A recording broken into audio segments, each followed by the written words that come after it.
Good afternoon. The Committee on Water and Land is on its agenda of Wednesday, March 15th, 2023 at 1 o'clock, and we're in room 229. Welcome, everyone.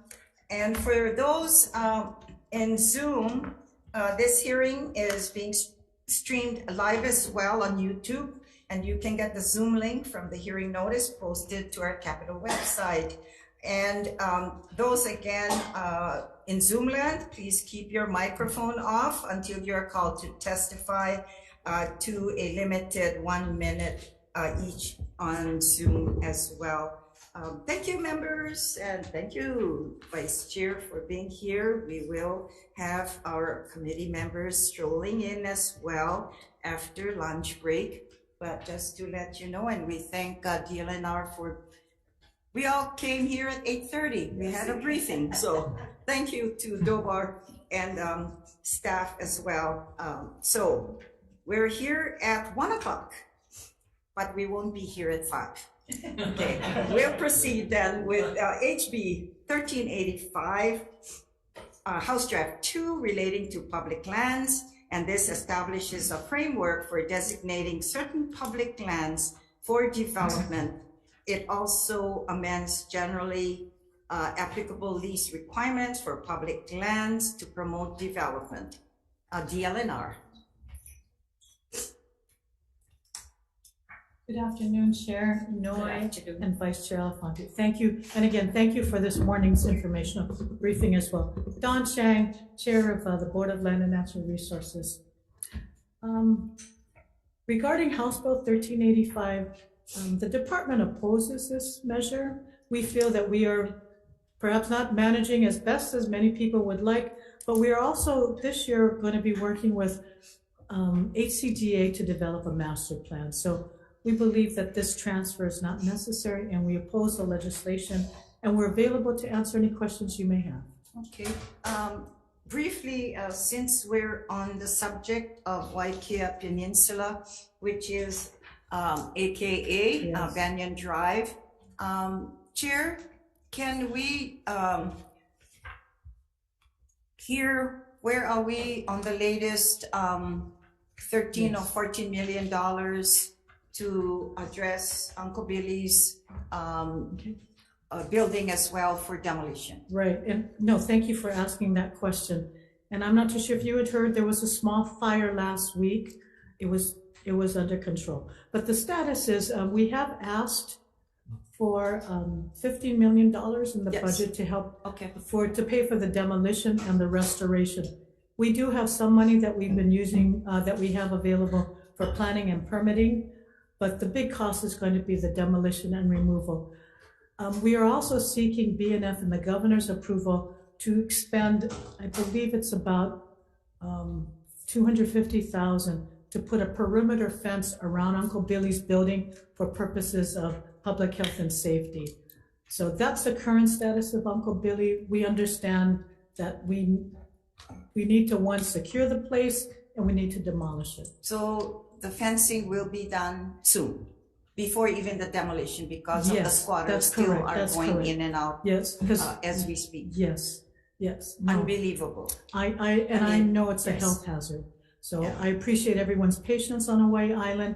We have spoken to Mayor Roth, who will help to expedite, and he's having his public works work with us on the permitting process. So we appreciate that it is not, the community has been very patient. We have tried our best to provide security, but clearly we recognize we need to have some kind of physical barrier to keep people out. Okay. So thank you. Okay, just another, because of the request for this year's budget. Yes. And we all know that we can't do anything until July 1st. And we don't know even if we're going to get the amount as well. So with that said, last year's appropriation was to take out part of the 13 mil, I think it was last year, to use your present budget item. Okay, with that said, because where we are with the problems we're having on Banyan Drive and the policing, is there a possibility that Governor or BNF, we could use current monies from your present budget, and then as we approve the final in this incoming budget, that we could replace it? Yeah. That's the thought, because it's so, it's unbelievable what's happening. Even if the fire occurred a couple of years ago, what, 2 years now, there is the squatter still going back. And in the stage where it is right now, it's very unsafe. Yes. It's very troubling to the neighboring resorts that are already there. So we're just wondering if that could be a possibility, because probably you have 13 mil or 14 mil in your budget already and a replacement. If somehow you can talk to governor and see if that could be a possibility of shifting your resources around. Because by the time we approve the budget, you know, we were just receiving it today or yesterday from the House. Well, We don't, you know, work on it until sine die soon, but Nope. And I we're think worried. That's a concern our community is having. you were on the same page that we were. So actually, the request for the governor and BNF's approval is to use our own money. It is from our special land development fund. If it's over 150,000, did I say 250 million? 150,000, then we need BNF and the governor's approval to spend our own money. Exactly. So the 250,000 for the security is our own money. You can use. Yes, but yes. Is there some place you can find 13 million? Anyway, I don't- yeah, I'm sorry. Okay. it's so sad. It because is sad. So I mean, our communities and the area, we've had good, the hotels are doing very well with their percentage. I understand it's 80% to 100% as we speak. Yes. So between Hilo Hawaiian Hotel and Naniloa, but then we have our visitors around the area. We still have the police to be there on hourly basis, and we don't have that many personnel around. I understand, aren't we already paying too low for security? We are, and you know, the security we're paying That's for is 12, it's 12 hours. So the people that are occupying the building, they're not low, so they come when the security's not there. Yeah, So that's what I understand. that's why we recognize we need a physical barrier. We just can't have someone sitting or driving in their car. We actually need a barrier. So we've been Well, working with I Doka. agree, Yeah. fence up the area, but Yes. No. it's so urgent. I know, I apologize on behalf of the department that we are in this position. Long-term solutions, we are including demolition and restoration costs as part of any new lease. So this one was an old lease and we're responsible. But I appreciate the community's patience for bearing with us on Uncle Billy's. No one had anticipated it would take this long. So we are trying our best. I'm happy Yes. with you folks. The new administration is coming along, trying to help us proceed with our issues there. Thank you. Okay, appreciate that. Okay, we got Councilwoman Susan Liloy on Zoom. Aloha, Councilwoman. Aloha, Chair and members of the committee. Thank you for the opportunity. You know, I stand on my written testimony. However, based on the discussion that I've just watched between Director Don Chang and yourself, Senator, I think there are opportunities. Some of the issues, as clearly articulated by yourself and Ms. Chang, is really what is urgent. The demolition of Uncle Billy's has attracted far too much problems for the area.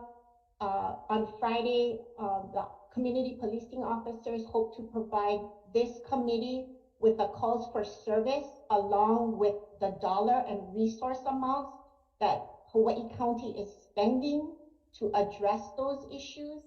And if we could get a real firm commitment from the department along with your leadership, Senator, I think it would go a long way to start addressing the problems that we're having at Banyan Drive. Thank you for the opportunity.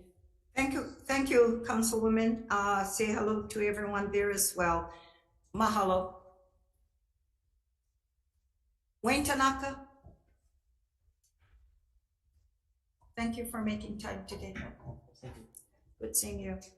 Good to be back. Good afternoon, Chair, Vice Chair, members of the committee. Wayne Tanaka for Sierra Club of Hawaii. You have a written testimony in opposition. I just wanted to raise, three, I guess, points. One, very much appreciate the desire to redevelop Waiakea and deal with some of the lingering issues and challenges of that peninsula. I think but given the massive amount of concerns that have been raised about this particular approach, among the many approaches that have been put forward, including from DLNR, including from the Budget and Finance Department, and as well as the community, this isn't, in our view, the best maybe option to go forward. And also too, there's provisions in this bill, especially in Part 3, that go well beyond Waiakea and go well beyond, I think, what's needed to redevelop, right? So you don't really need a 65-year lease with options to renew terms for another X decades to redevelop. Like it's not, it kind of goes beyond the scope of the intended purpose of the measure. And then I do think, and then finally, we are in a time when there's a lot of conversations moving about things like reparations, things like restorative justice, like land back. And a measure like this, where you're going to be potentially encumbering lands that have unresolved claims to them, from the Native Hawaiian community, this measure kind of moves in the opposite direction from where we're seeing conversation going, both locally and in the national context. But you're more concerned about the extension of the lease going forward, but not with regards to the issues with what we plan on doing. Hopefully, with working with DLNR on the region, because they are working on plans for the future of Banyan Drive. Yeah, but your issue has to do with lease extensions. Just the encumbrance of public lands for a century or longer at a time that kind of effectively privatizes our public lands corpus, which kind of runs opposite to the public trust and to the need to address some of these unresolved Native Hawaiian claims to the ceded lands, which are taken without the consent of or compensation to the Kanaka Maoli community. Yeah, and we recognize that as well, but that's in the Constitution, so it's always recognized in leases that DLNR does, going forward.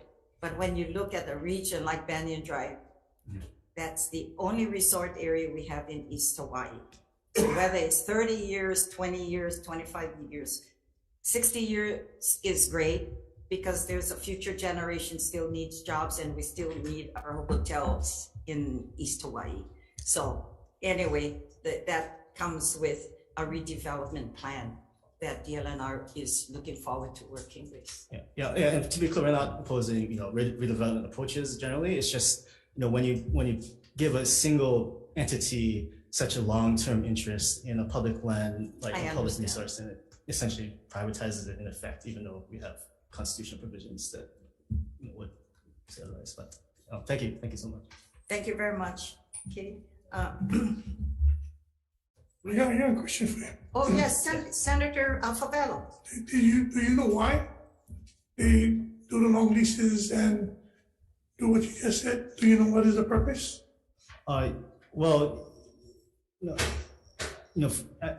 Some of the reasons I think why you want a longer term lease is that you can,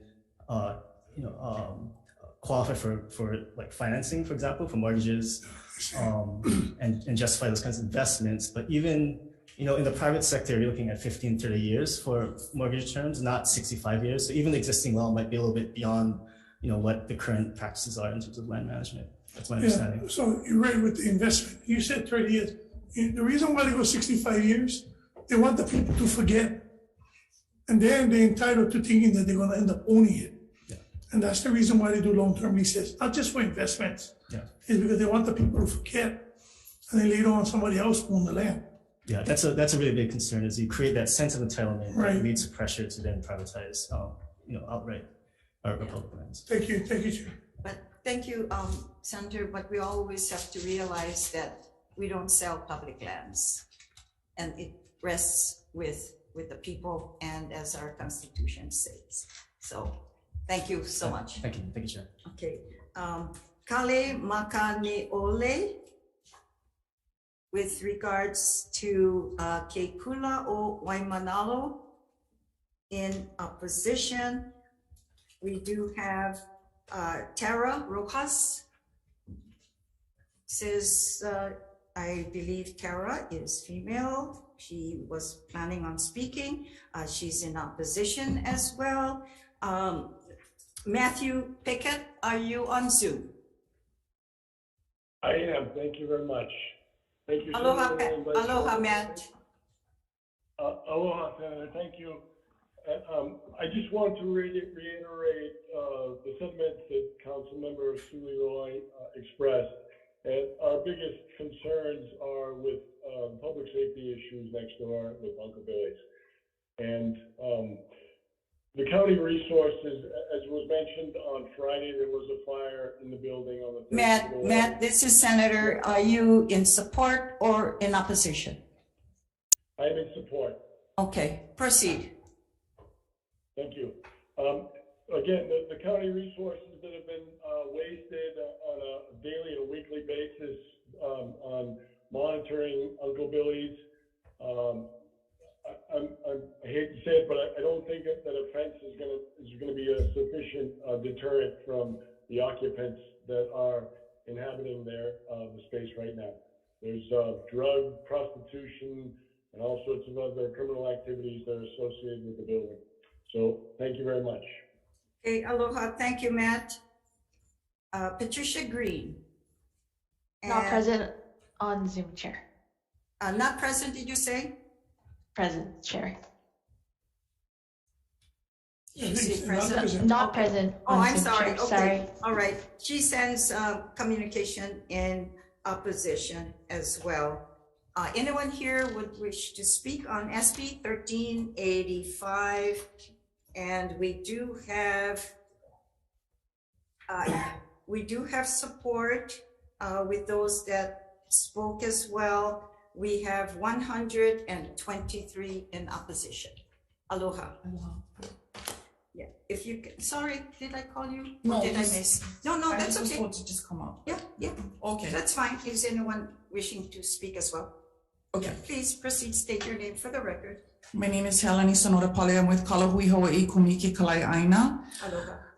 We submit testimony in strong opposition to House Bill 1385. It opens the door to long-term leasing of public lands, AKA stolen Hawaiian Kingdom government, Crown and government lands. Contrary to its description, this measure is not just focusing on revitalizing public lands at the Waiakea Peninsula, and also seeks to remove the 65-year maximum aggregate lease term limit for public lands, giving hotels and resorts the ability to extend leases of Kanaka Maoli lands for a century. Hotels and resorts do not fulfill any of the public purposes described in Admissions Act. In fact, this measure would set up a process where hotel and resort owners would be able to lease public lands for multiple generations, becoming the pseudo owners of stolen Kanaka Maoli lands, eroding the public trust. The current public bid process for public land leases has a 65-year cap, and for the most part allows for transparency, helps facilitate an open discussion on best use, gives opportunities for the wider community to bid, and brings market prices, a portion of which should always go to OHA and back to Kanaka Maoli people. But I just want to reiterate that hotels and resorts do not fulfill a public purpose as described in the Admissions Act. And I just condensed my testimony, but it's all written down. It's much longer. Thank you. Mahalo. Anyone else wishes to speak on HB, House Bill? Yes, Senator Sure. Favela. So do you think going forward that just with Uncle Billy's and the area over there, is that being the best practice that we could be using the properties for over there? Best use practice? I think that we should be fair to everyone in this process. And the process was set up to protect the public trust upon which the state of Hawaii really depends upon. And when we start giving sweetheart deals or longer leases beyond the 65 years to, even if it's well-intentioned, then you start to erode the trust, and then you start to, and then you open up the state for a lawsuit.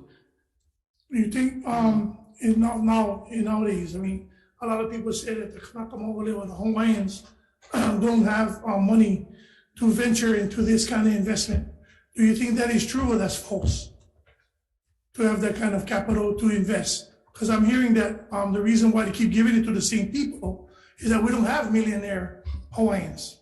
So can you elaborate on that?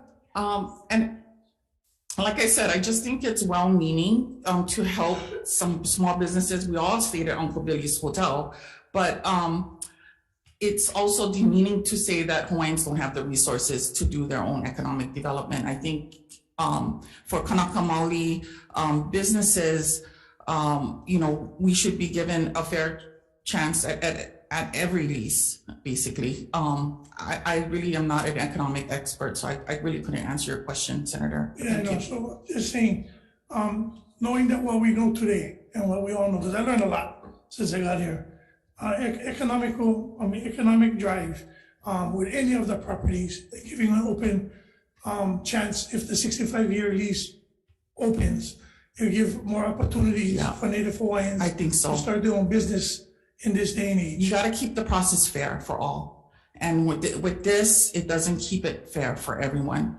You need new ideas. It's like recycling the same people or the same businesses over and over and giving the same sweetheart deals to the same people over and over. And Kali Watson is a great example of that, Wow. Okay, thank you. Thank you, Chair. Thank you for your time. Thank you, Senator.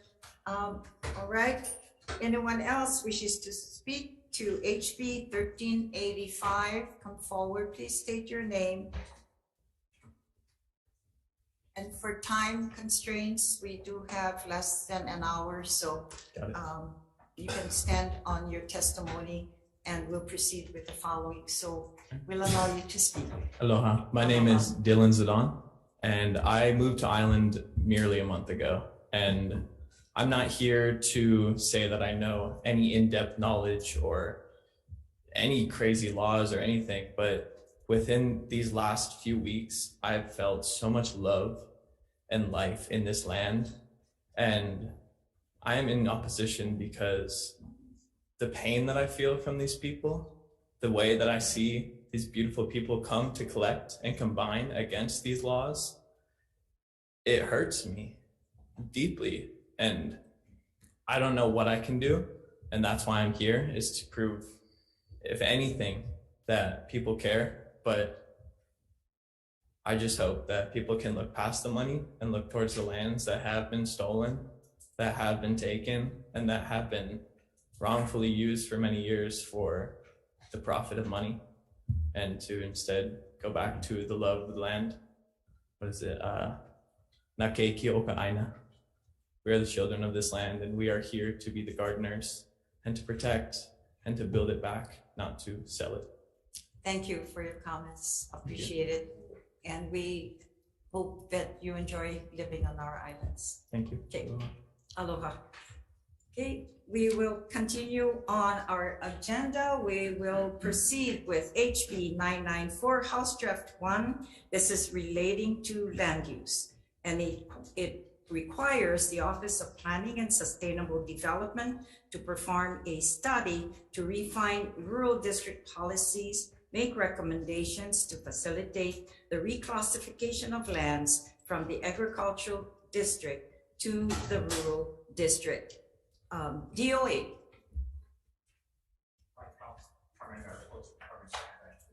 Okay. Thank you. And OPSD. Yes, Scott Glenn. Thank you, Chair. Scott Glenn with the Office of Planning and Sustainable Development. We submitted testimony in support. We did send some updated testimony yesterday evening. So hopefully the committee did receive it. And we just wanted to note that we do support this. We believe the rural district could use some more definition, and that this bill would help with, I think, bringing more value with rural districts. They're the kind of underappreciated of urban conservation and agriculture. So we just noted in our updated testimony that this committee did hear a similar bill from the Senate side, and that SB 85 incorporated a lot of the content that's in this bill. And just wanted to point to that for the committee's awareness. Okay, and I think we did make some amendments to the Senate version Yes. per the request. This is a administration bill It as is. well, and I think we did accommodate your amendments to the Senate version. Yes, thank you, Okay, Chair. we appreciate that as well. Thank you. Okay. Right, thank you as well. DBED. Thank you, Chair, Vice Chair. Chris Arias, Safety Center, testimony support. Okay, thank you, Chris. Okay, we did receive two other support communications from the Farm Bureau and Ulupono. Are you here to testify in person or you stand on your testimony? Okay, we'll then, is there anyone else wishes to speak to HB 994 House Draft 1? We'll proceed then with HB 1079 House Draft 2 relating to water pollution.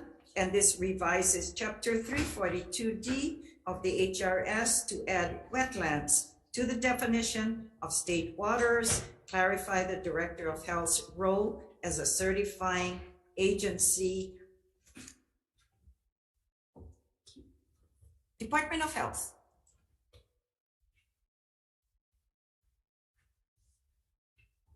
Aloha.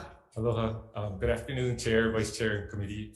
My name is Darryl Lum. I'm with the Department of Health Clean Water Branch. The department strongly supports this bill, and we stand on our written testimony. And I'll be available to answer any questions. Thank you. Okay, thank you. And I think you made some recommendations as well, didn't you?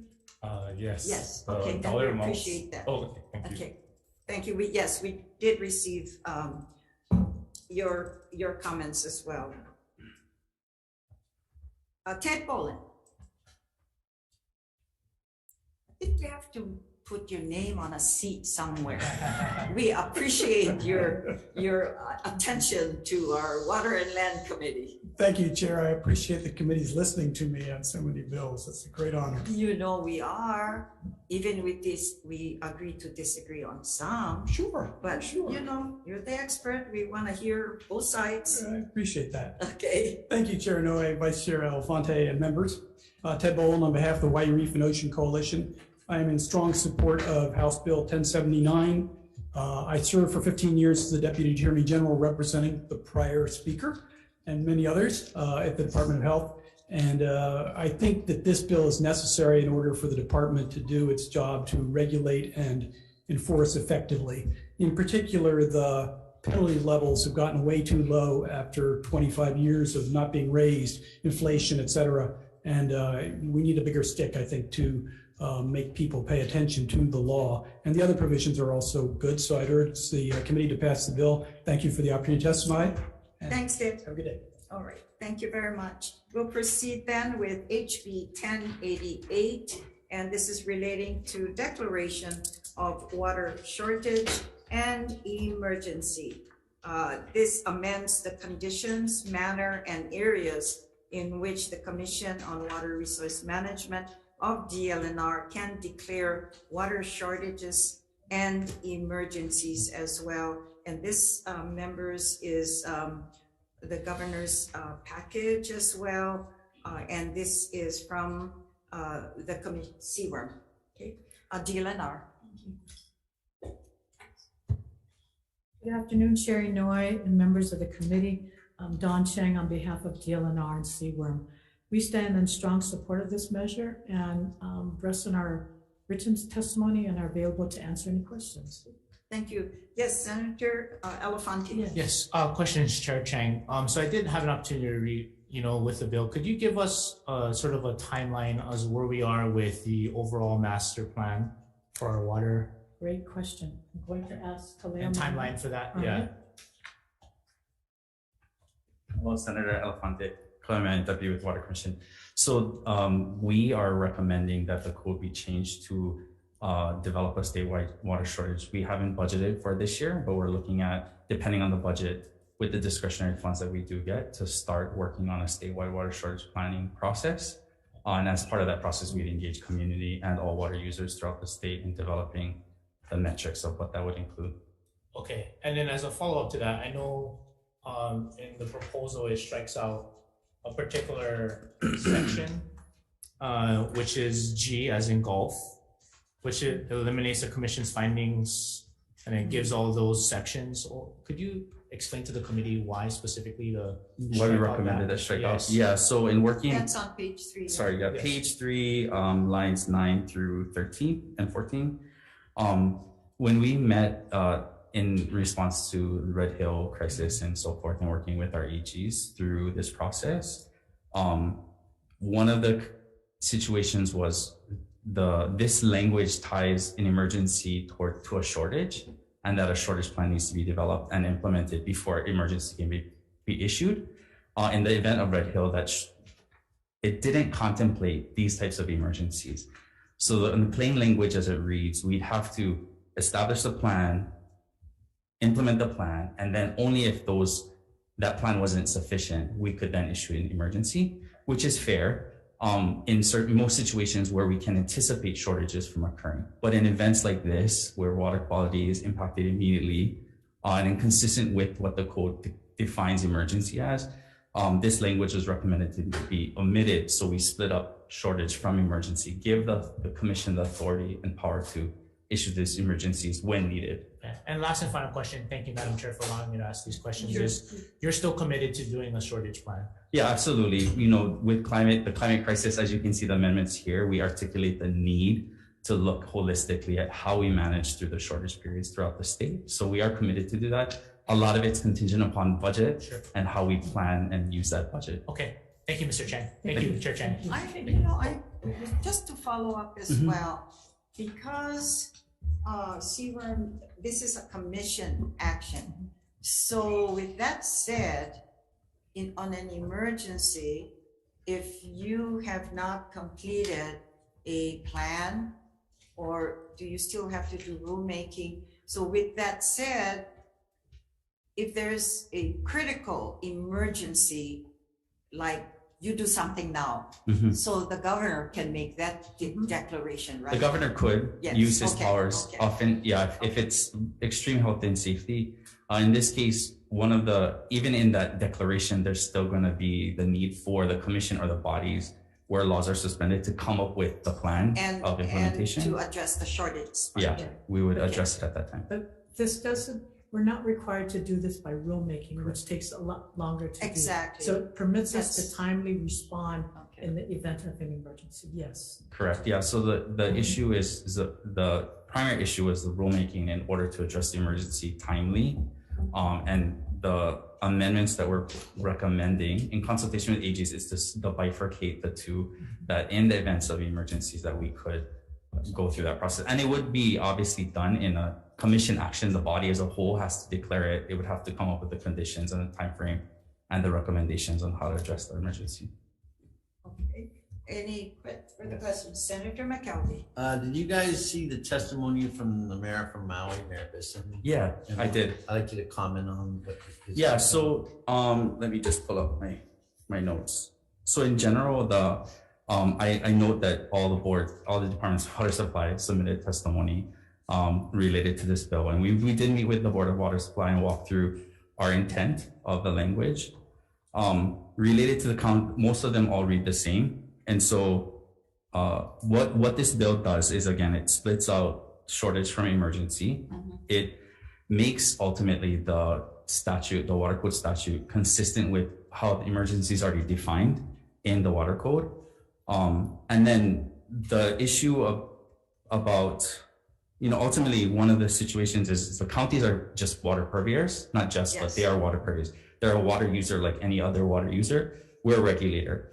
And so oftentimes in emergencies, the commission needs to look at all water users and not just the counties. No, I understand that. The mayor's one's basically, he's a former judge, has to do with due process concerns and the fact that this would effectively give CWRM the authority over designated and non-designated areas by eliminating the procedural and substantive due process protections that are currently in the water code. Yes, so the statute, if you continue to read the section in subsection D, the due process is identified there that any party, even though the commission may declare an emergency, any party can object to that process. So there's a process laid out to direct the challenge, comply with the challenge, and that we as a commission have to deal with that immediately and address those concerns. Where the commission is not going to, it's interesting and awkward in a sense that this provision of shortage is in the section under water use, which is tied to designated management areas where there's water use permits. But the statute as a whole comprehends that the commission has authority in and outside of management areas to manage water resources. So there is no, in our opinion, there's no due process issues. There's processes identified and laid out within the code. And even in this amendment still has and retains due process, provides everybody with the due process, even if an emergency is issued. Well, I would have to disagree as far as, you know, jurisdiction over non-designated areas, but okay. I And in appreciate your addition, question. Senator McKelvey, I think this would all be conducted in the sunshine. So there would be opportunities to come before the commission and also provide us information, and so that would also be another opportunity to question, or as well as to provide us more information. Well, and he also has concerns over the scope and magnitude issues in that. So maybe as the bill moves forward for further conversation, you can reach out to the mayor and discuss his particular concerns, because they are different from what the other water boards have put forward. Yeah, thank you, Chair. Thank you. Thank you very much. Thank you. Erwin Kawata, are you on Zoom for the water supply? Yes, I am, Chair. Can you hear me? Thank you. Good afternoon, Chair, Vice Chair, and members. My name is Erwin Kawata, Board of Water Supply. We have submitted comments that express our concerns about the proposed changes, primarily in the area of relieving the Commission of responsibilities to perform its due diligence and making findings when there's any kind of actions being taken in response to a water shortage or even an emergency. So the section of this particular section of the code requires that plan should include water shortage as well as an emergency. Certainly we would work with the Commission on helping to develop that particular plan. I'm here to provide answer any questions along with my colleague, Barry Usagawa of our Water Resources Division. Thank you. Okay. Thank you. Thank you, Erwin. Thank you. Members, we also received the testimonies from the other neighbor islands as well, Hawai'i County and Kauai County. We've heard the discussions on Mayor Beeson of Maui as well. We do have one opposition. Anyone else wishes to speak to HB 1088? Okay, hearing none, we will proceed then with HB 1090, House Draft 1. And this is relating to ocean recreation commercial permits. And this specifies the methods of which the DLNR can issue new ocean recreation commercial permits and renew existing commercial permits as well. This is an administrative package, a bill, DLNR. Thank you, Chair Noy. Good afternoon, Chair Noy and members of the committee. Don Chang on behalf of DLNR. We stand in strong support of this measure. It helps to clarify, and we would also stand on our written testimony. Okay, thank you. Mahalo. Any questions? Questions. Yes, Senator Favela. Sorry. What are the current enforcement procedures for DLNR to ensure the companies and the permits that is required? Generally, this is Ed Underwood. He's our administrator, so I'll let Ed answer that. Who is this? Thank you. Go ahead. Yes, Senator. So throughout the state, we have designated areas where commercial activity can take place. So if you have a permit there, you apply with us on a yearly basis for this commercial use permit or for the renewal of that commercial use permit. At that time, we ensure that the company is meeting what they're supposed to do in the permit. They don't have violations against them, and they also are paid in full at that point. The reason why I'm asking this is because to do the enforcement, I know that all of that is paperwork, but to enforce public and community safety when it comes to these commercials, because you guys know, I mean, you guys already know the complaint I have about that dolphin company who was chasing the dolphins in Macau. The problem that I have is that, like any other company, they change their name, they change their LLC, and then they reopen. And we used to have that problem with the buy me drinky bars, right? They put them into Kim, and then get Kim, and get me Kim, and then keep changing them, right? What is when they instill confidence in the community, you guys and new leadership going forward, that we're not gonna have any more pilikia on the ocean. Because people are dying out there. People are doing this and then they change, right? The insurance pay for the guy dying on a jet ski or whatever, and they change and they come back with another one.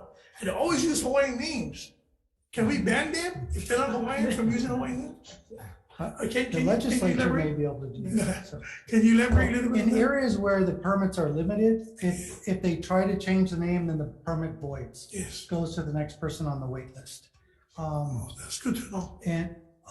And with dolphin tours, whale watching, we also work with our federal partners in that case, and they usually take the lead in those instances. So if they violate, can we put them in a tank and we can go watch them? No? Okay. All right, thank you, sir. That you can legislate. You can decide. But I also think, Yes. Senator, I mean, you raise a really good point. Yeah. And there's no doubt, we cannot always say we don't have enough capacity. Yeah. So we are trying very hard. And actually, this measure will help us because we also have the opportunity to go through public auction, the highest bidder. So sometimes when you can just transfer or, change companies. And, but this way, if you have to actually pay for the value and you have to bid for it, we are hoping that we're going to get more companies that are more responsible. Right. And we are really learning from some of the challenges that we have, like insurance. So we are looking at all of their insurance policies to make sure that they're actually authorized to do business in the United States. So I think we are learning our lessons from some of the mistakes. And I think the dolphin one, we did have DoCare go out and do an investigation. So, and they are working with our federal partners. So you bring it to our attention because we can't always be out there. We will try to respond in a timely fashion. And did you guys put out there and the community know where to put in these complaints and concerns about these commercial and illegal, possible illegal commercial activities with somebody who's, vendors? Yeah. And that's a good point too. I mean, I think we have to do a better job about education and providing people access to exactly where you can report. So we recognize that we need to do a little bit more, and we are trying to work with our partners, but we also need to work with our commercial vendors that they have a responsibility as well. So yes, we are trying to address the concerns that you've raised and others by being much more diligent in processing these permits and ensuring that they are qualified to come out and operate in our oceans. Thank you. Thank you. Then you will, then you sure that no Kim will Yes. Well, Okay. we can't guarantee that, but we know that Senator Favela will be on it. Okay, thanks. Okay. Ocean Tourism Coalition, Tim Lyons. Okay. And I think, Senator, this was good discussion on the Senate version as well. Yeah. Yeah, good. Thank you, Chair. I'm Tim Lyons with the Ocean Tourism Coalition, and we've had extensive discussions with the department, both during the interim and during this session. And we can now agree with the bill. And in fact, we would agree more even with the original draft. The House accommodated this discussion by adding in a task force. I don't think the task force is even needed at this point. And I don't think we had a task force in our No, Senate version. did not. Okay. All right. Thank you. Yes. You remember it good. Yeah. You kept your eye on this bill. She left the house, you know what I mean? Yeah. Exactly. That's why we're here. That's right. Okay, good. Thank you.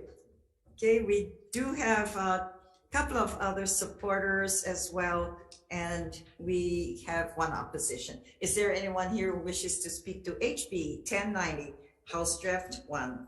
We'll say aloha to that measure. We'll proceed with HB 1091, and this is relating to real property disclosures within the shoreline areas, and this requires disclosure of all existing permitted and unpermitted shoreline erosion control structures on and the annual coastal erosion rates for parcels of land adjacent to the shoreline before real estate transactions. Okay, we have, let's see, do I see Leah here? Oh yes, there she is. Testifying for the State of Hawaii Climate Change Mitigation and Adaptation Commission. Aloha, good to see you. Chair, member of the committee. Leah Laramie, Hawaii Climate Change Mitigation and Adaptation Commission. We stand on our testimony in support of this bill and available for questions. Mahalo. Okay, mahalo, thank you. And this is another of Governor's administration measures as well.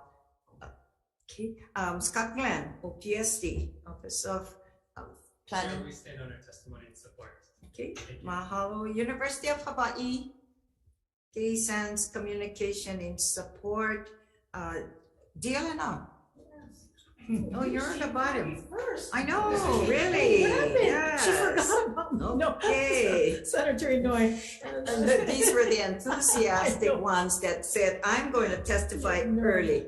And I All right. appreciate that. Obviously, Senator Inouye and Senator for the DLNR stands in strong support of this. Buyer beware, you know what you're buying. So yes, we stand in strong support of this measure and our written testimony. Thank you. Okay. Board of Realtors or Hawaii Realtors, aloha. Thank you, Lindsay. Good afternoon, Chair, Senator. My name is Lindsay Garcia from Hawaii Association of Realtors. So we appreciate the intent of this bill. We just have a few amendments if this bill is to move forward. Two concerns mainly to ensure proper implementation of this measure. So the law requires that sellers of residential property disclose all material facts that are within the knowledge or control of the seller. Under this measure, the seller must disclose all permitted and unpermitted structures on state land that are adjacent to the seller's parcel. As these structures are located on state land, the seller may not have any knowledge or control over these structures and should not be held liable for their disclosure.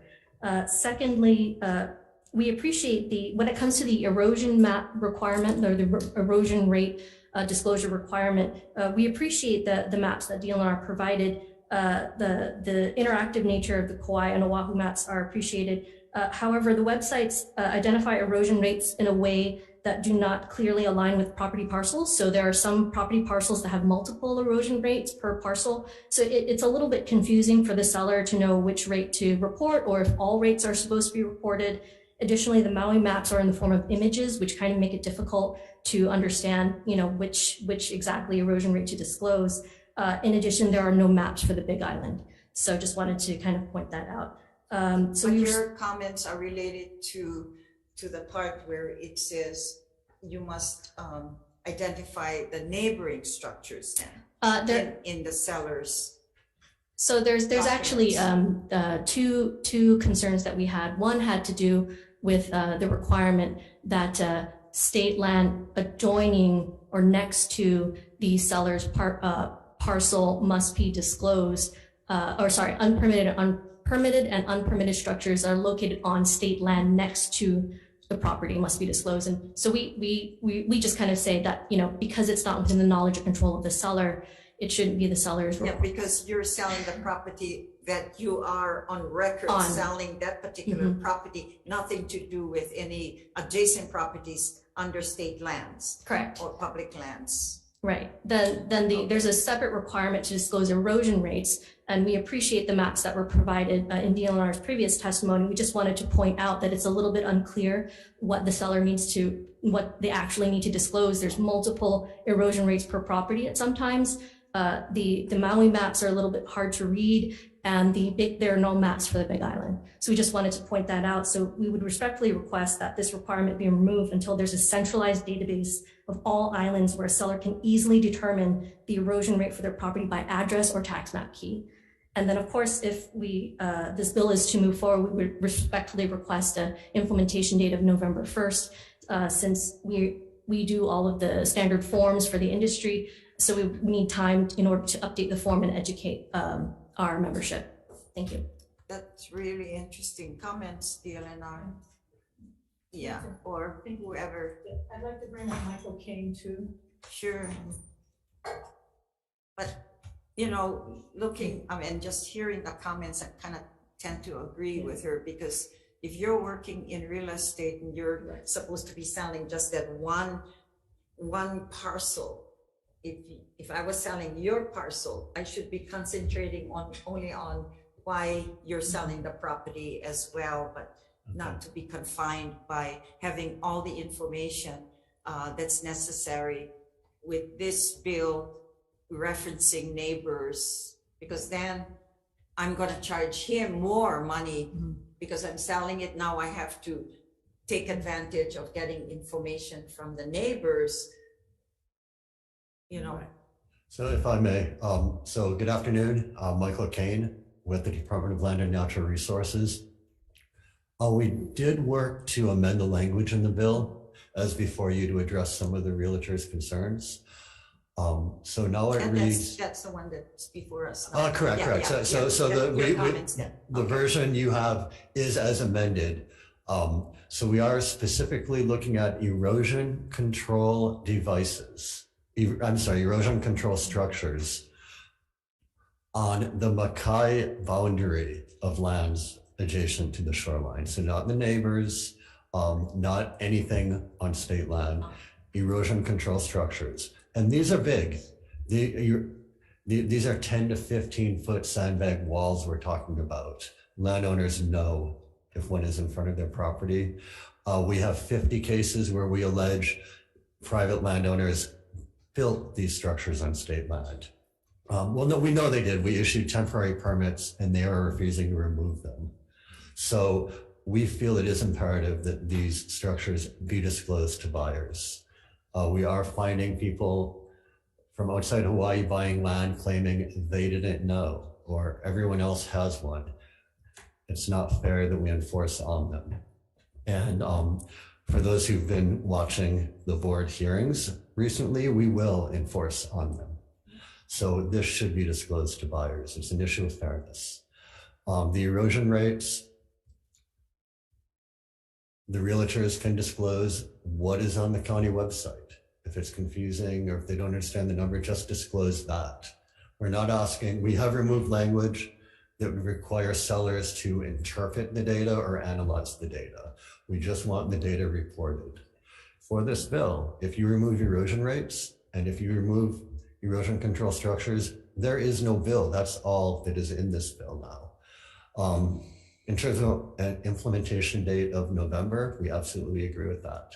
Thank you. Okay, but you know, with regards to your comments that you found that those who are building structures, that they've been like building onto state properties, neighboring. But you know what, that's not our issue, it's the issue for the city and county. So if somebody's building a building, don't they go and inspect and say we are approving your final building or the construction of your building? So see, the counties need to step up and make sure that they do their own job, because that is correct. Right. And there are other so bills. there shouldn't be anybody straddling on our lands. Unfortunately, Senator, a lot of these erosion measures, they're being built on the Mackay side of their property. So it's not so much the county as more as now they're building on state land. So Mackay of their certified shoreline or Mackay of their So that's but when you're building a construction, automatically city and county comes inspect, right? Where are you guys on your plans? Don't they approve the plans? So most of these are like large sandbags. So they're erosion control measures. They could be seawalls but things that the county would otherwise not be they look at this as being DLNR and OCCL's jurisdiction. I mean, I think what we're trying to do is say, buyer beware. If you're gonna buy a piece of property, you should know what you're buying. And then later on, don't come back to DLNR when we issue a citation to say that you didn't know. So I think, as Michael said, this is a matter of fairness. We think we can work with the Realtors Association. I think we just need to have better education and information that goes out. But these landowners are now being the new landowners, and I think if you saw last week Friday, Yes, we sure. $188,000. So I sure buyer saw beware. that and read that. Yes. So Chair, Yes, so you sure, think, Senator you Pavano. think that not we, but you know, the guys over there in the other building, should be purchasing these lands? No. Exactly, because now that was their problem. They never fixed them in the beginning on the building, like Senator said. But then these illegal structures, if you've seen them, which I did, that happened overnight. I mean, I don't care what Menahuni's they said did them. I mean, come on now. It's not rock walls. And you're right. You know what I mean? So somebody gotta pay for it, whether they're home insurance or the people that sold it should have to have. Remember, these guys who buy them, they're not stupid. They know exactly what they're doing, because there's another smart guy. His name is Barack Obama. He's very smart in how he could take his property and getting his little growings in there for his property for so-called erosion. You know what I mean? So those are the things that we gotta stay on top of, not only DLNR, but us as legislators gotta stop these kind of guys. Because I tell you right now, if Blanchard, the mayor, decide to buy their land, he might as well move off this island, because I ain't got no city money to be paying them, and then my land tax going up to pay for those guys down there. Come on. And they're not even there 12 months out of the year. That's their vacation rental. You know what I mean? And then we're gonna pay for their house. They're laughing at us. See the Hawaiians again, buying us out. Come on now. Nope, I appreciate your sentiment, Senator. I mean, I think I want to be very clear. DLNR is not taking any private property. We are giving the landowner the option to either pay the fine and he can keep his house, or he can choose to remove his structure from that property. So I just want to be very clear. Yeah, DLNR is not taking private property, nor are we paying for it. But we also believe we want to give landowners the options, right? You can leave, and but we don't want people just to abandon their opala. So if you leave, you take your structure with you. So, okay, I say right now, I have a structure, I'm selling my property. What is the penalizing of me selling my property, leaving the Opala there, and not getting penalized through the real estate who should have done their job, taking the money out of their client because they never pay for that. You know what I'm saying? Right now, you guys finding this guy 100-something thousand. Now he sold a house for 6.8 million, and he digged. He told a realtor, hey, I'm gonna give you 2 million. What is the chances of us, again, fall upon the people cleaning that mess up? No, you raise a good point. I won't speak on behalf of the real estate industry. I mean, our kuleana is to make sure there's public access on public beaches. That's our responsibility. If someone leaves their opala or if the house falls down, I mean, you're right. That is that's a real concern that we have. So we are trying very hard to monitor as much of the shoreline as possible to ensure that the public is not saddled with paying twice, right? No access and then having to pay to remove. So that's what we're trying to be as diligent as we can. Once we know that the property is on sale, that's why that particular landowner was given a notice. So we are trying as best we can. Thank you, Thank you. Thank you very much. Senator. Thank you. Yeah, and it seems like statewide, Oahu, this issue is more prevalent here on Oahu than on Maui too. You got your lands falling in the Makai Ocean. Yep, and we have condominiums too. Okay, all right. Okay, anyone else wishes to speak to HB 1091? We'll proceed with HB 1134, House Draft 2, relating to Kaneohe Bay, and this prohibits the commercial ocean use activity on Kaneohe Bay waters without a permit. DLNR. Thank you, Chair Moy, and members of the committee. Don Chang on behalf of DLNR. We have provided comments to this. I mean, we support the intent of this is not to permit commercial activities. And we believe that we have existing regulations to address that, perhaps not to the satisfaction of the community, but that's our comment, is that we do have regulations on that. Okay. Thank you. Mahalo. Elena, Brian, Kaneohe Bay Regional Council. I do know that we have our friend Joe. Oh, she's on? Oh, okay. You're on Zoom, Elena? Aloha Chair Inoue and members of the Water and Land Committee. My name is Elena Bryant. I've been designated to provide testimony in support of HB 1134 on behalf of the Kaneohe Bay Regional Council. The Council is tasked with, among other things, serving as the public advocate for Kaneohe Bay, making recommendations to the state on matters regarding the use of Kaneohe Bay, including commercial ocean use activities, and the implementation of the Kaneohe Bay Master Plan as it relates to ocean use activities. So the Kaneohe Bay Master Plan establishes a framework for the sustainable management of the bay's resources while still accommodating a variety of uses. And under that framework, the plan sets limits on the amounts of commercial operators in the bay, the types of activities allowed, and also capacity limits. And limits on commercial activities imposed under the plan have been far exceeded by commercial operators that are illegally operating without a permit, and unpermitted activities not previously envisioned under the plan have run rampant. Enforcement has been inefficient, it has been severely lacking, and the proliferation of illegal, unpermitted commercial ocean use activities in the bay has been an ongoing issue of serious concern for the Council and for the Kaneohe Bay community. And it raises a number of concerns regarding the impacts that these illegal activities have on the bay's cultural and natural resources, impacts to cultural sites in the bay, such as Ahualaka, and the increase of private and rental vehicles that park illegally at the He'eia Boat Harbor and along both sides of Kamehameha Highway that have contributed to unsafe traffic situations. So the increase in these illegal commercial ocean use activities in the bay has also impacted the community's use and enjoyment of the bay, including for subsistence and cultural practices, which is exactly what the master plan's limits on commercial activities was intended to prevent. So the Council has reviewed HB 1134 and finds that it would give the state an additional tool to deter illegal commercial activities in the bay, which is in line with the objectives of the Council to implement the Kaneohe Bay Master Plan and to be a public advocate for the bay. As such, the Council stands in support and requests that this committee vote in favor of HB 1134. Thank you, Elena. I gave you another minute, so I appreciate that. You went over, but I do want to say though that we do have one of the nominees on the Council and our friend Joe Picard here. So if we have any more questions, members, we have him in our audience as well. Thank you. Appreciate your presence and the work that you do, Elena, with the board, with the Council. Okay. Ahamoku.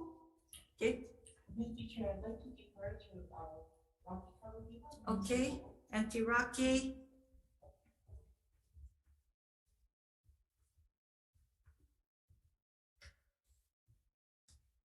Aloha mai ka co-chair, members of the committee. Aloha, my name is Aloha Rocky Kaluhipa, and you have my written testimony before you in support. I just want to make some short comments on why this bill is important to us. There's illegal businesses going online through social media, which I myself don't do social media, but luckily I have a daughter-in-law that was working at the Kaneohe Bay, Kaneohe Marine Corps Marina at the time. This is what happened. Short story, last year she called me and let me know that there was something online, advertisement on sex party at Sandbar, Kaneohe Bay. Don't bring no liquor, liquor will be sold. Another time, and luckily the Kaneohe Marine Corps Air Station and the Department of Land and Natural Resources was notified, and that was deterred. But the following week, they were there. Back again. I had a relative that went up there. Her kids were fishing out there for about an hour. People went up to her boat and said, "You got to move out of our way," which it was on a Sunday. Sundays is also it's illegal for any businesses to be operating on a Sunday, according to the master plan. They were there. They were asked to move. My niece said no. So these people proceeded to come out of their boat nude and started a big party out there on the sandbar. And you know, it's tiring. It's very sickening to see people exploiting our natural resources to do things like that. And the DLNR has a hard time to doing anything because there's no paperwork done. So this has to stop. And this will give them a vehicle to move with. Mahalo. Okay, and you're representing Ahomoku as well with your participation as a commissioner. Mahalo. Thank you. Mahalo. Okay, we also have 7 other communications in support. Any discussions, members? Oh, yes, Mahalo. Sure. Submitted testimony in support. Okay. Please, you can come in. State your name again. My name is Helene Sonoda Pale, and I did send testimony in support of this measure. And I will be sending the committee a pledge that 256 people took to protect Ahualaka, which resides in Kaneohe Bay. I support what Auntie Rocky said. It is the sandbar is being used for commercial purposes, and it is a sacred place for Kanaka Maoli. Yes. Thank you. I just wanted to share that. And I will be sending the list of people who signed that. Oh, okay. 256 people. Okay, mahalo. Appreciate that. Okay, anyone else? Yes. I did not submit. Yes, no problem. We'll allow anyone to speak if you're here. Thank you. Just state your name. Cherry Noi, San Elefante, excuse me. These mouse cards are big for me. My name is Jackie Gressel, or Jocelyn Gressel, and I live on Iu'iu Street, which is just right up from Pakole Beach, which is one of the areas that that Ms. Kaluhiaba talks about. It's just infested, really. These small little places are just infested with this kayak rental business that has hit the ground running. And I know the house that sold, and it was a house with a huge amount of storage in the back. And that is, I guess, what DLNR looks at when they're saying, you know, how many kayaks can you have, you know, to be legal. She didn't let them go in the back, and they didn't have any, you know, like they said, she said, that's my personal stuff. There's like a whole other house that goes back there. It's like a big tunnel. I know that house because my friend just sold it for a lot of money. And they don't look like they have, well, they're making a lot of money. And we have pictures, they just go up and down the street. She's so emboldened by the lack of anybody able seemingly to do anything about it. I fully support whatever we have, whether there's an enforcement or not. You can't enforce something you don't have a law. Thank you so much for your time. Sure, and thank you for your comments as well. Wow. Yeah, we also, matter of fact, we had previous bills, if you remember, about permits, and if you don't have a permit on your commercial vendor, you know, whether it's kayaks or what, and I think our committee worked hard on that to make sure that there also are working with the department to see if they can come up with, once you issue a permit, but for enforcement, if they don't have a sticker or something on it, we would not know if they're commercialized or they got a permit. So the committee suggested when they start doing the revisiting the permitting structure, to make sure that those kayaks have a sticker or something. So if you see those kayaks around without any ID or something like that, then, you know, we hope that others would monitor and just somehow call us in or call the department, make complaints. So going forward, but it's gonna take time for the department to, and they're working on their new process on the permitting structure, new applications as well. Thank you so much for Okay. it's a lot. Yeah, Uncle Joe, Thank you. Yeah, Uncle Joe, you. Thank you, real quick. Sure, Thank come you on very now. much. I know you guys Yeah, are very busy. well, we know you travel here, Yeah, so no, this no problem. measure is important. Yeah, my name is Joe Pickard. I've been involved with the County Bay Council's on a master planning effort since the beginning, Act 208, back in the 1990 legislative session. So I'm very familiar with this issue. There are some good recommendations that are made under the plan. It does limit commercial recreation. There are rules in existence that do not allow people to operate without a permit. But what these unpermitted operators are trying to do or doing, and we're trying to capture with this bill for the amendment to the law is when they take somebody out, they tell all the people to tell the doe care officers that all the people on their vessel, or all the people that are taking kayaks from them are their friends. And they are not, they specifically tell them, we are not conducting a commercial operation. I am on this boat and I'm with my friends. The doe care officers, through Baywatch and a lot of meetings we've had with them, continue to say, since they cannot observe the exchange of money from the passenger to the boat operator,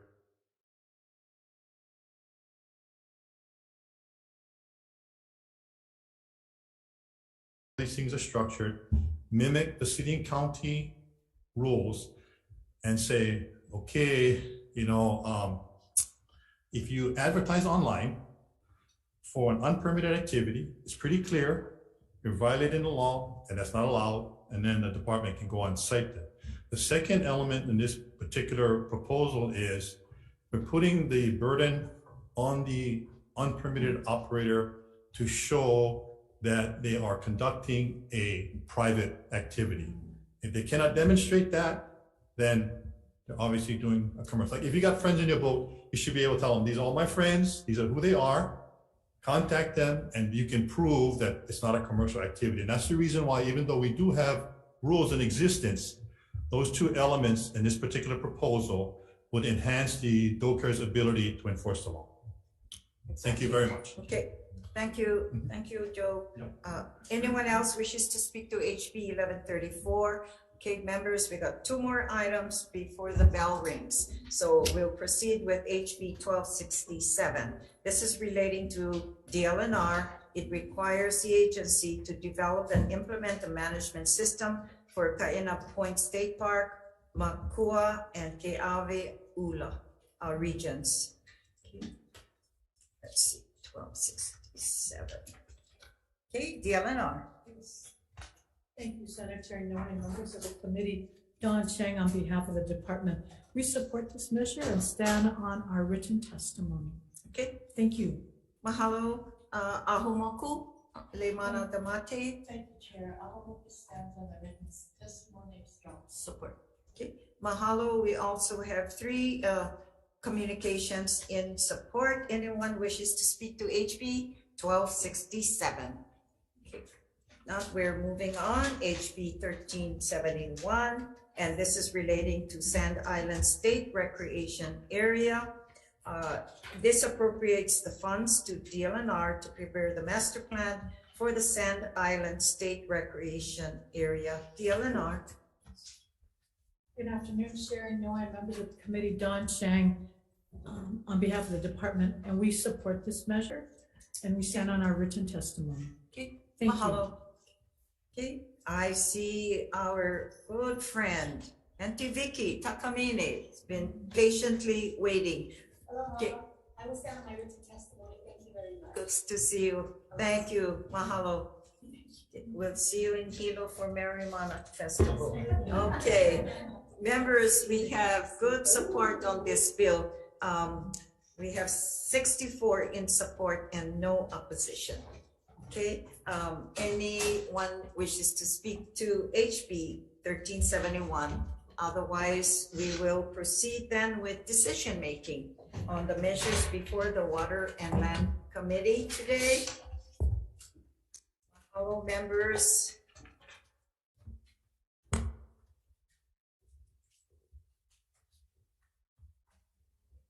Yes.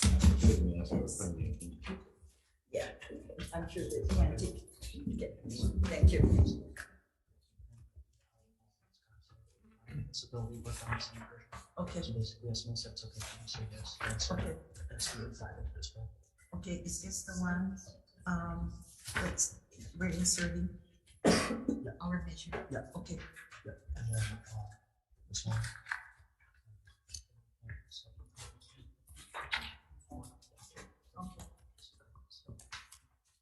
Oh, but on this part of this implementation. The second one. Okay, we'll just go with that. Check it No. out. Okay, that's it. Okay. Okay. members, lots of work to do. Okay, members, we'll proceed with decision-making on these measures before the Water and Land Committee. HB 1385, House Draft 2, and this is relating to the public lands in discussions, particularly with the Waikea Peninsula. Members, we had discussions on this measure in the Senate version previously. So the recommendation will be that, and we've also had approval, and it's not and got and replaced because we've already heard the Senate version, and we can replace the Senate version portion of the bill into this relating to public lands, and our measure had nothing to do with the Banyan Drive per se. And our bill talked about the measure that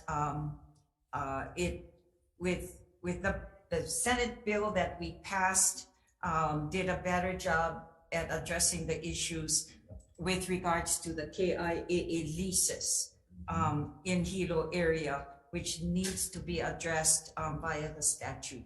And so the issues with Banyan Drive leases can be addressed administratively, which they have been once we can clean up the area, and they already have plans in the making, working with other agencies to see the best proposals with regards to speeding up the redevelopment of Banyan Drive. So we are replacing the language again with SB 97, which was the Senate version, into this HB 1385. Any further discussions? Good call, Chair. Okay, Senator Elefante. Thank you, Chair. I appreciate your recommendation. I'll be voting in support, however, with reservations as I did with the Senate version, and my reservations is noting the concerns from DLNR. Thank you. Okay, thank you very much. Hearing none, Senator Favela. Oh, I'm sorry. My left. Oh, wow, that's a lost one. Yes. Sorry. I have to take care of all my members. Okay. No worries, all no right. worries. No, just real quickly, I was going to vote no on this measure, but because you're replacing the contents with the Senate version, which is a much better work in progress, I'll be supporting your recommendation. Thank you, members. All right, Chair's recommendation on HB 1385 with amendments. Okay, any discussions? Hearing none at this point. Vice Chair for the vote, Chair goes aye. Okay, Chair's recommendations to pass HB 1385 HD2 with amendments. Chair votes aye. Vice Chair votes aye with reservation. Senator Chang. Aye. Senator McKelvey. Yes. Senator Favela. No. Madam Chair, recommendations adopted. Okay, thank you. HB 994, House Draft 1 relating to land use.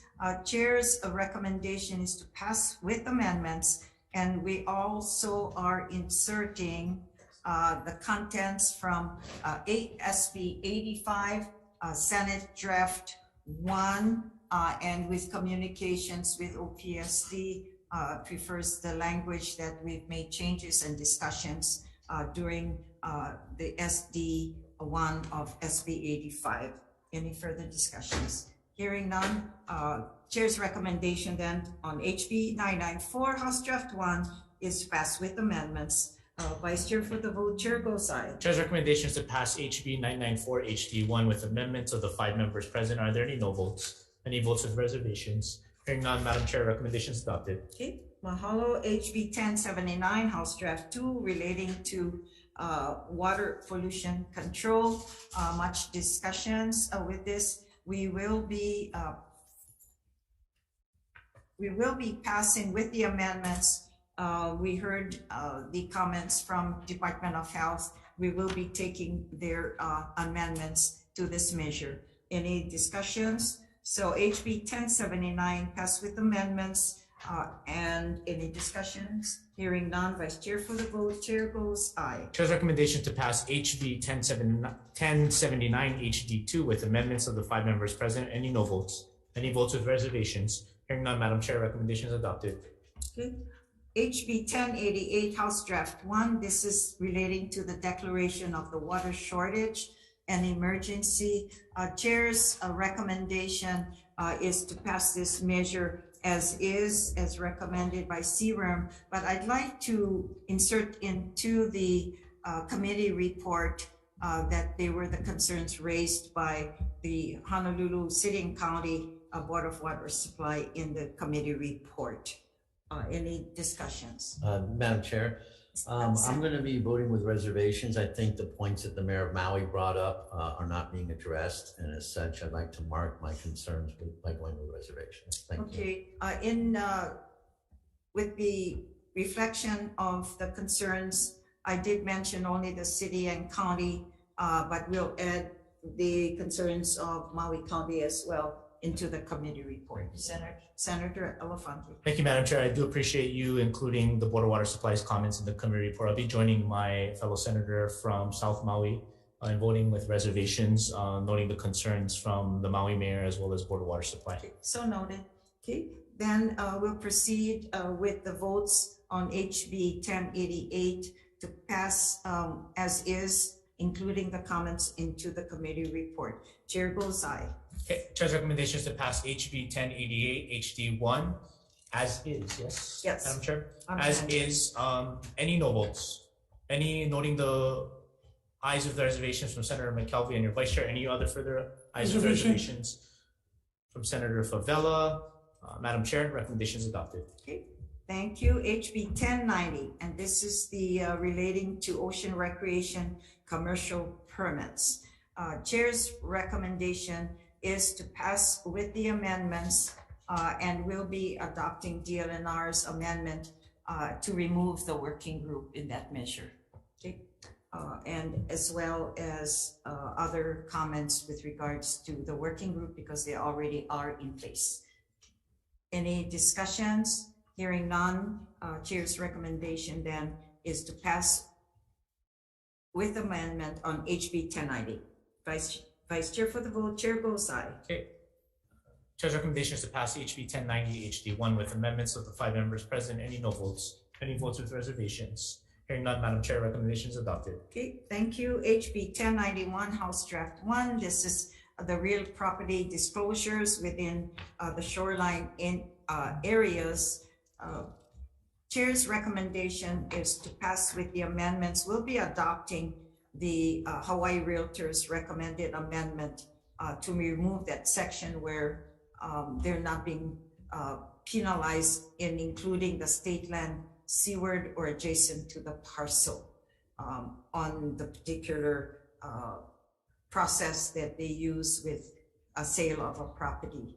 And that's it for the amendments. Any discussions? Hearing none, Vice Chair for the vote, Chair goes aye. Okay, Chair's recommendation is to pass HB 1091 HD2 with amendments of the 5 members present. Any no votes? Any votes with reservations? Hearing none, Madam Chair, recommendation is adopted. Okay, thank you. HB 1134, this is relating to Kaneohebe. Chair's recommendation is to pass this measure as is, no amendments. Any discussion? Hearing none, Vice Chair for the vote, Chair goes aye. Okay, Chair's recommendation is to pass HB 1134 HD2 as is, of the members present. Any no votes? Any votes with reservations? Hearing none, Madam Chair, your recommendation is adopted. Okay, thank you. HB 1267, this is relating to DLNR, and this is the management plan for the regions of Kaena Point State Park, Makua, and Keawaula. Chair's recommendation with regards to this measure is the Senate measure is already into the House, so we'll defer this indefinitely. Okay, thank you. HB 1371, and this is relating to the Sand Island State Recreation Area. Chair's recommendation is to pass this measure as is. Any discussion? Okay, hearing none, Vice Chair for the vote, Chair goes aye. Okay, Chair's recommendation is to pass HB 1371 HD1 as is of the members present. Any no votes? Any votes with reservations? Hearing none. Madam Chair, your recommendation is adopted. Okay, mahalo, thank you. We beat the bell. Okay, mahalo everyone for your participation.